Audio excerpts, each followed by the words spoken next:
Now, coming up next on the program, well, we've been talking about our transport crisis in our city and state. The light rail's a disaster. It has been from the get-go. How about those poor business owners in George Street in our CBD? It was supposed to take months, the light rail. It took years. Some have gone under, including my next guest, who will join me in a few minutes. She was forced to close her George Street cafe, and she's now a Lord Mayoral candidate. Angela Vithoulkas will join me in a few minutes. At 22 to 5, now I've been talking about public transport a lot today. In fact, in recent weeks, I mean, the failures by the state government not only impact commuters who are trying to get to work, but they also impact small business owners who are just trying to put food on their table. I mean, let's take the light rail construction on George Street in the CBD, for instance. There was delay after delay on this project, and it turned the heart of our city into a shocking construction site. More than 2,000 businesses were crippled or closed because of the delays. It was supposed to take months, it took years. As a result, many of them are now suing the government to get compensation, and fair enough. Now, the Sunday Telegraph's reporting that a mediation this week between lawyers representing Transport for New South Wales and Sydney businesses will end in a payout of $500 million. Now, that's a big hit for taxpayers, $500 million.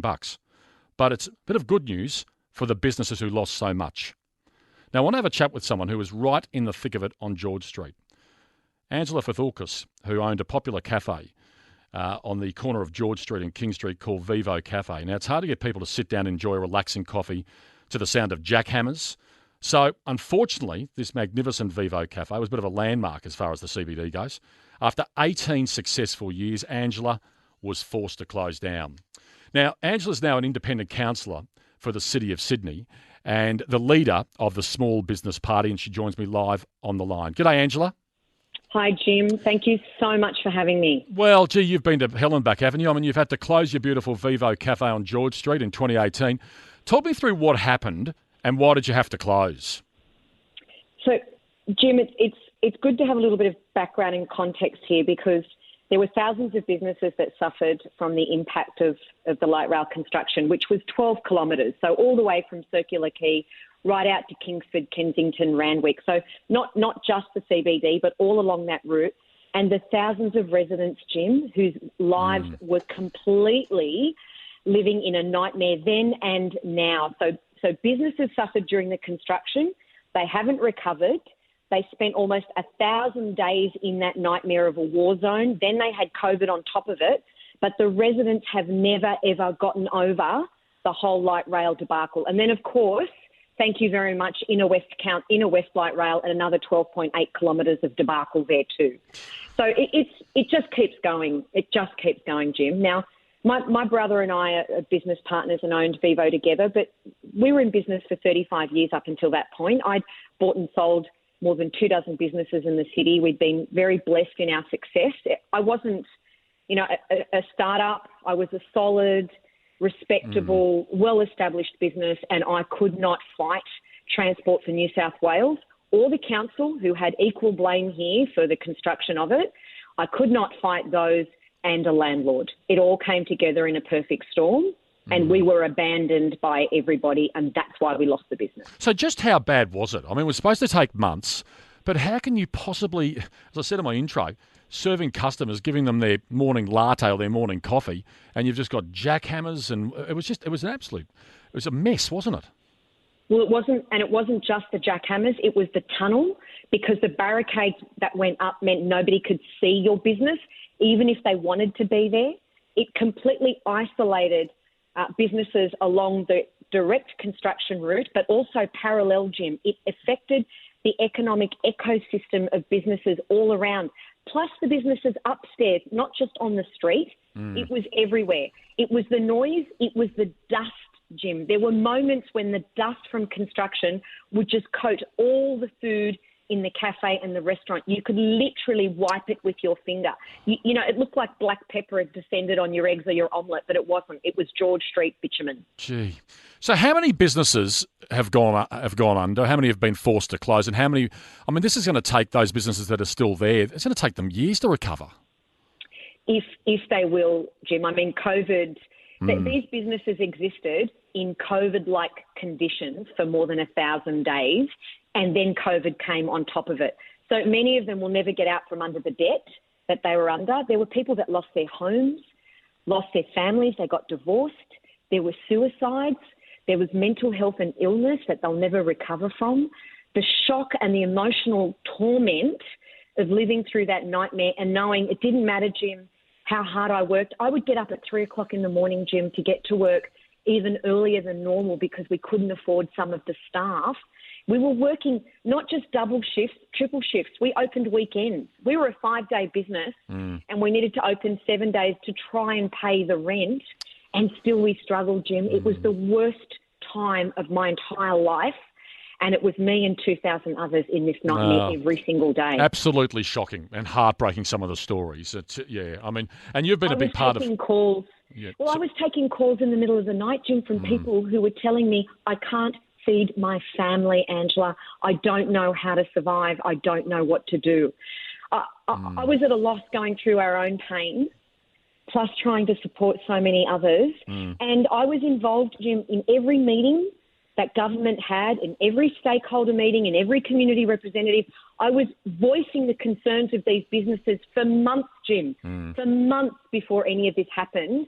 And Transport for New South Wales and the then Transport Minister turned their back on all of us, Jim. That's why we ended up in the mess that we were in. Who was the Transport Minister then?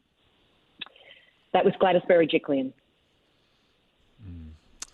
Well, this government they've got a lot to answer for, and the problems just continue to just plague our transport system. You've been a big part of organising the class action against the government. What's the latest on that? Does it look like you'll be getting compensation? So it was something that egged me on with Transport for New South Wales because they said there wasn't a problem and they refused to do anything about it. And then the compensation, they did give some financial assistance initially to some of those businesses, but thousands missed out on that because they weren't eligible for it. So it egged me on. I think I got motivated by the Erin Brockovich movie, and I decided, something's got to be done. I found a litigation fund. I found some amazing lawyers with Mitri Lawyers who sat down and managed the whole case for us. I got hundreds of businesses signed up to this class action. I did it virtually, just me and one other team member. We carried this on our back. It took me 2 years to organise, Jim, but it's one of the things I will be most proud of in my entire life, that I have helped hundreds and hundreds of business owners survive, possibly get through and help their families. And not just that, but understand, Jim, and to the thousands of businesses that exist right now from this COVID pressure, that there will always be hope. If you can find someone to fight for you, and that's what I've been doing for small business for 10 years, if you can find someone who cares about you, who understands what you're going through and can pick up that mantle and make you a priority and fight for you no matter what, then this is what happens, Jim. Good news. This is what happens. So you're hoping to have compensation signed off, in coming days or weeks? We hope that it will be this year. Obviously, this is an ongoing matter, and I don't want to talk about that. But I do believe that we have all parties to the table now willing to sit down and talk, and that there's going to be a sensible, good outcome here. That people are going to understand that dragging this out is only going to destroy more small business owners, and their lives have already been killed enough. My brother and I will never recover from this, Jim. There'll never be another Vivo. That's done and dusted, I'm afraid. We've got to move on. It's been incredibly difficult, especially for my brother. He's a dad trying to sort out what the future looks like for his family. And we've never been able to stand up and say, let's move on. But we're hoping that this class action does help everybody, and I'm very grateful that I could do what I could to help. Well, I can tell you something, the way you've spoken this afternoon with your passion and sticking up for these business owners, especially after what you've personally been through, I think, your pitch for running for Lord Mayor at the December 4 elections, I'll tell you what, this has been a very good opportunity to let our listeners know that they could do a whole lot worse than actually vote for you, Angela, as far as the Lord Mayor of our city.